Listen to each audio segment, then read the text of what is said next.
তোমার সব, তোমার শান্তির স্ত্রীর সাথে মিলে শান্তি পাওয়া যায়, তার মুখের উপরে মারো কি করে কাপুরুষ, তাকে গালি দাও কি করে? ও তোমার সব, তোমার শান্তির মাধ্যম, তুমি তার সাথে মেজাজ কড়া করে কথা বলো কি করে? আল্লাহ রাসূল বলছেন, খাইরুকুম খাইরুকুম লিআহলি ওয়া আনা খাইরুল লিআহলি। পৃথিবীতে তোমাদের মধ্যে সবচেয়ে ভালো পুরুষ হচ্ছে ওই যে তার স্ত্রীর কাছে ভালো। আমি মুহাম্মদ সাল্লাল্লাহু আলাইহি সাল্লাম আমার স্ত্রীর কাছে আমি ভালো।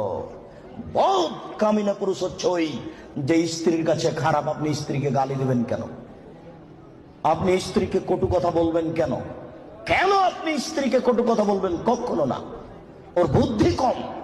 ঝগড়া তর্ক লেগে গেলে যখন খুব জোরে স্ত্রী আপনার কথা বলছে তখন একটু থেমে যান, আপনি একটু চুপ হন। কেন? ওর বুদ্ধি কম। স্ত্রীর সাথে মিলে